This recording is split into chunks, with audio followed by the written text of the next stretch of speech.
Naitwa Samuel Kakila na hii ni Freedom Studio na inaletea kipindi chetu kama kawaida cha yaliyojiri duniani. Leo nikikuletea sehemu ya 3 ya masimulizi au ya simulizi za vita na jinsi Trump alivyoshikwa koo pale Mashariki ya Kati katika vita vya Marekani dhidi ya Iran. Nyuma ya kamera yuko George ana operate mitambo ya karibu sana. Nikupe simulizi tena nyingine, mwendelezo wa simulizi katika sehemu ya kwanza, ya pili na ya 3. Karibu. Mara ya mwisho wakati tunaachana kwenye uchambuzi wangu wa mwisho, nilikuwa nakueleza jinsi ambavyo Irani ilisema inajiondoa kwenye mazungumzo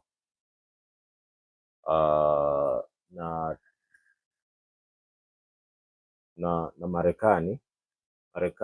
Nikakwambia kwamba nitakuletea majibu ya Marekani au nini kinafuata.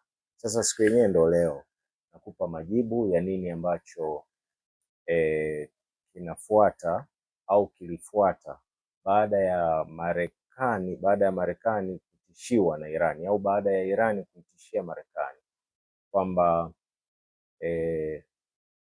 itatoka kwenye mpango wa mazungumzo, itatoka kwenye kile kinachoitwa mpango wa kukaa chini kwa pamoja wazungumze kwa ajili ya kusitisha mgogoro.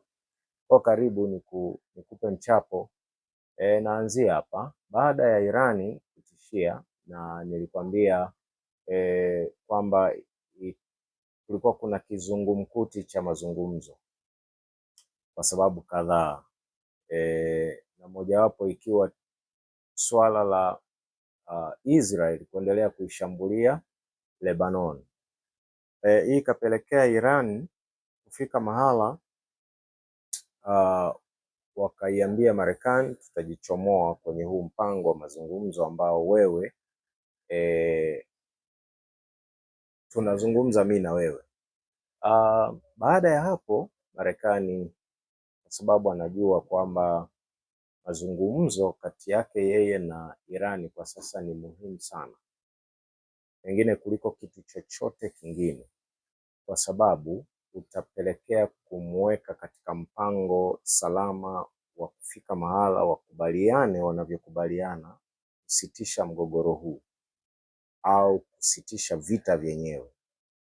Na hii ni kitu ambayo nilikwambia katika vipindi vilivyopita kwamba Marekani anaitaka kwa udi na uvumba kuhakikisha anasitisha vita sasa hivi, sio leo, sasa, kwa sababu amekwisha kupata hasara kubwa, yuko kwenye maumivu makubwa, na amegundua kwamba akiendelea ataendelea kwenye maumivu makali sana, na atashindwa namna yoyote ile ya kujinasua kutoka kwenye yale maumivu, wakati anaendelea kupata hasara yeye, lakini dunia pia inaendelea kuumia.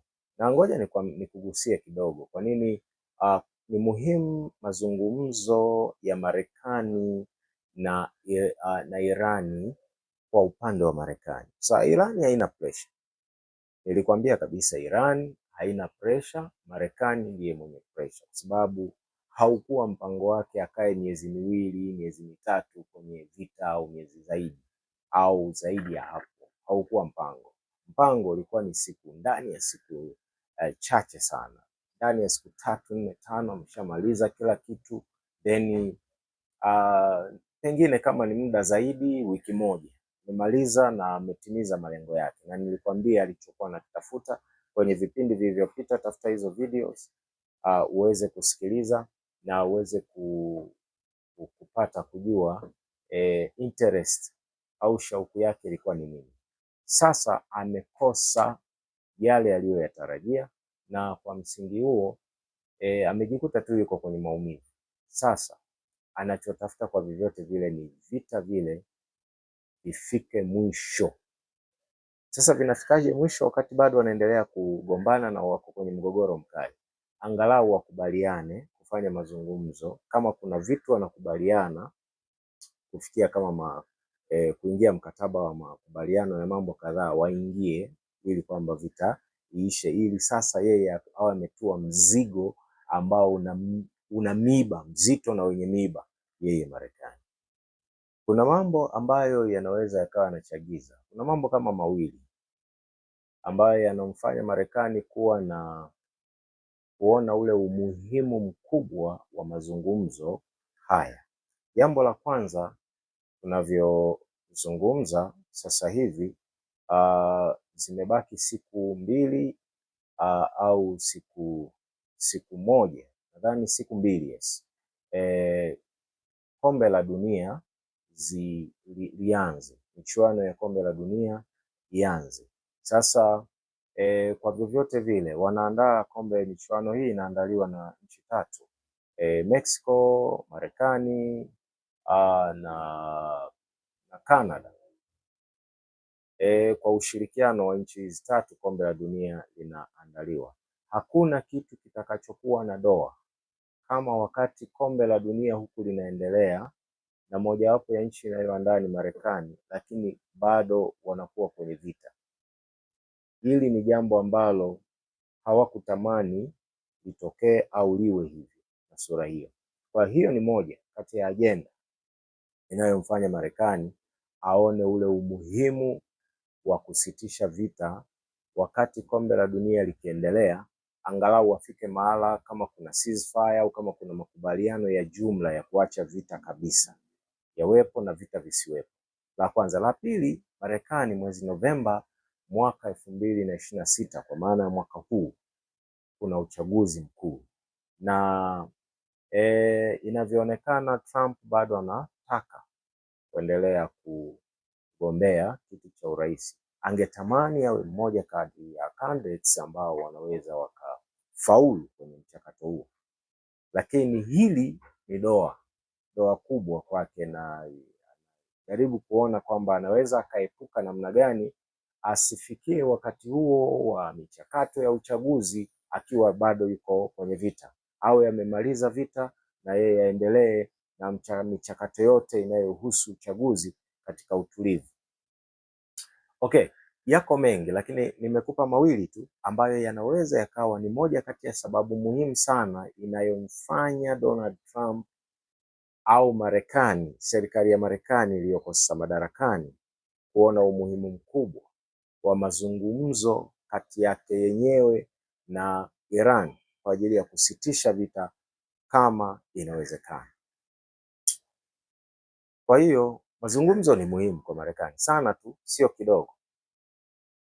Nini kinatokea sasa? Kinachotokea baada ya Iran kuiambia Marekani tutajichomoa kwenye hayo mazungumzo ambayo kwa Marekani ni muhimu, Marekani alihaha sana. Jambo la kwanza alilolifanya, Donald Trump alimpigia simu Netanyahu. Na inasemekana kutoka kwenye vyanzo tofauti vya habari ulimwenguni kwamba Donald Trump si tu alimfokea Netanyahu, waziri mkuu wa Israel, lakini pia alimtukana matusi makali kidogo, akimuonya na kumfokea na kujaribu kumzuia asiendelee kuishambulia Lebanoni, kwa sababu moja kati ya jambo ambalo lilifanya Iran waseme tutajiondoa kwenye huu mpango wa mazungumzo ni kile ambacho Israel inakifanya dhidi ya Lebanon, kuendelea kuishambulia Lebanon wakati kuna mpango, kuna mkataba, kuna makubaliano ya ceasefire kati ya Israel na Lebanon. And therefore Hiyo ni moja kati ya sababu. Kwa hiyo ndio maana Marekani, kwa sababu mazungumzo kati yake na Irani ni muhimu, wanajaribu kuongea na Israel kuhakikisha wanaifanya Israel isitishe mashambulizi ili kwamba angalau mpango wa mazungumzo uweze kufaulu if possible. Sasa nini kinaendelea? Donald Trump, rais wa Marekani, anampigia simu waziri mkuu wa Israel Netanyahu na kumfokea vikali, akimwambia akimtukana, akimwambia sasa basi inatosha, siendelee tena. Anasikia amemtamkia maneno, anamwambia yeye ni kichaa na angeweza kuwa gerezani au jela kama sio yeye Donald Trump. Anachukiwa na kila mtu hivi sasa duniani kwa ajili ya haya anayoyafanya. Kwa hiyo sasa anamwambia aache kushambulia Lebanon. Kwa mujibu wa vyanzo hivyo tofauti tofauti vya habari duniani, Donald Trump, Netanyahu inasemekana hakukubaliana na Donald Trump. Vyanzo vingine vinasema sawa, alikubali akasema sawa, lakini hakikisha tu kila jambo liko sawa sawa kwa ajili ya Israeli. Vyanzo vingine vinasema Netanyahu hakukubaliana na Donald Trump. Sasa sisi hatuko hapa kutafuta kama walikubaliana au hawakukubaliana. Tunaangalia zile footsteps zao baada ya hapo. Unaweza ukaelewa sasa kwamba nini kinatokea baada ya hapo, kwa sababu baada ya mazungumzo yao kulikuwa kama kuna utulivu kidogo, lakini hivi tunavyoongea leo ikiwa tarehe 9 ya mwezi wa 6, wameshashambuliana Israeli na Iran. Israeli ameishambulia Iran. Iran imekwisha kujibu mashambulizi, kulipiza kisasi mashambulizi ya Israeli. Sio tena Lebanoni, maana ugomvi ni Israeli kuishambulia Lebanoni, lakini Israeli sasa ameshambuliana na Iran, kwa maana ya yeye kuishambulia Iran na Iran kumshambulia yeye Israeli. And therefore unaweza ukaona hali ilivyo. Vyanzo tofauti tofauti vya habari duniani vinasema Trump amekwisha kutoa kauli, kwa sababu Iran bado anamuhusisha hata huyu Israeli akishambulia kama ni Lebanon au akishambulia Iran, na hasa Iran. Yani ikitokea Israeli anashambulia Iran anaamini Marekani anahusika kwa namna moja au nyingine, lakini Donald Trump amekwisha kujitokeza na kusema kwanza amechukizwa na tukio la Israel kuishambulia Iran, kwa sababu alikwisha kumwonya na alikwisha kumzuia asiendelee na mashambulizi Lebanon, asiendelee na kuishambulia Iran, asiendelee na mashambulizi, asitishe mashambulizi yake. Lakini Donald Trump anasema sasa kwamba alikwisha kumzuia Netanyahu na Israel wasishambulie Lebanon, wasishambulie Iran. Kwa hiyo anasema amechukizwa kuona Netanyahu anakiuka maagizo yake yeye Trump. Anasema nilimwagiza na anakiuka maelekezo yake au maagizo yake. Hiyo moja, lakini la pili amechukizwa kwa sababu anaona sasa kwamba amesema hahusiki. Cha pili amesema hahusiki, amechukizwa na kile kilichofanyika na Israel, lakini pia yeye hahusiki. Kwa hiyo unaweza ukaelewa kwamba sasa fukuto halijatulia na hali haijatulia, kwa sababu kuna mgogoro kati ya Marekani na Iran, kati ya Israeli na Lebanon, kati ya Israeli na Iran. lakini pia kunaanza kuibuka kama vile mgogoro mwingine kati ya Marekani na Israel. Kunaanza kuwa kuna shida nyingine hapo. Kwa hiyo unaweza ukaelewa kwamba bado hali haijatulia. Tunaambiwa tuko kwenye ceasefire, kwamba hawa jamaa wako kwenye ceasefire, lakini hiyo ceasefire haionekani kwenye vitendo, inaonekana tu kwenye maneno. Hilo moja. Lakini vita kama mgogoro unazidi kupanuka hivi na kuwa mkubwa, sasa hivi inaanza kuonekana wale marafiki wawili Marekani na Israel, na wao wanaanza kuingia kamgogoro fulani, tunaanza kukaona, na haka kamgogoro kasiposhughulikiwa mapema tunavyokwenda mbele, unaona kwamba wataingia mgogoro mkubwa zaidi kati ya Marekani na Israel.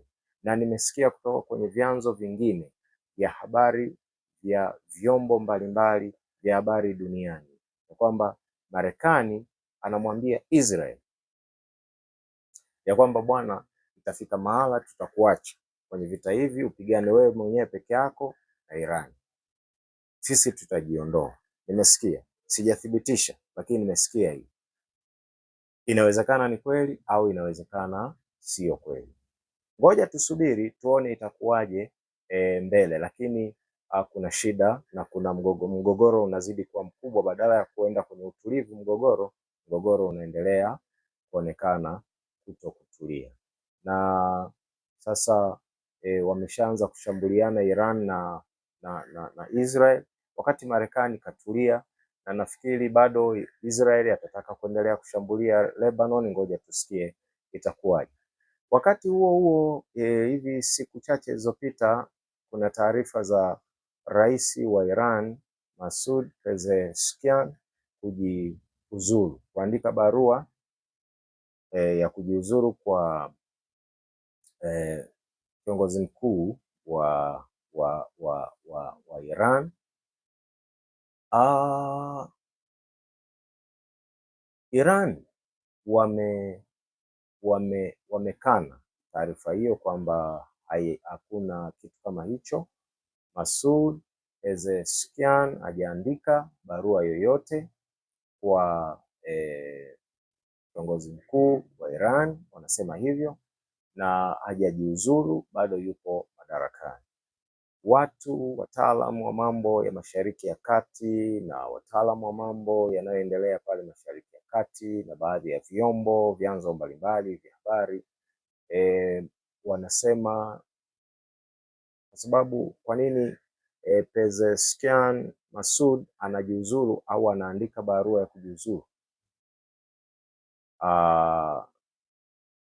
Ameandika barua ya kujiuzuru kwa sababu anaona kuna mambo hayaendi sawasawa kwenye uongozi wa Iran. Kuna mambo ambayo hayaendi sawasawa kwenye uongozi wa Iran. Kuna mambo ambayo ni internal issues katika uongozi wa Iran hayaendi vizuri. Kuna mahala hawasikilizani, kuna mahala hawaelewani. Kwa hiyo ndiyo sababu ya Masoud kuandika barua ya kujiuzuru. Sasa wachambuzi wa mambo wanasema, wafuatiliaji wa mambo Mashariki ya Kati wanasema jambo hilo inawezekana kabisa lipo, kwa sababu kweli kuna fukuto huko ndani katika uongozi wa Iran. Ndani kuna mambo kama vile hayaendi sawasawa, na kuna vitu ambavyo wanapishana kidogo kule kwenye uongozi wa Iran ndani kwa ndani. Sasa wanasema inawezekana kwa sasa lisiwepo na likawa halijatokea, lakini baada ya muda mfupi ujao linaweza hili, au ndani ya muda kadhaa ujao hili linaweza kujitokeza la Masoud kujiuzuru urais pale Iran. Na lenyewe ngoja tusubiri, kwa sababu muda utatuambia kila kitu. Kwa leo nataka niishie hapa, lakini nataka nikukaribishe kwa kipindi kingine. Ndio kwanza tunapiga mbio kwa ajili ya kuhakikisha kwamba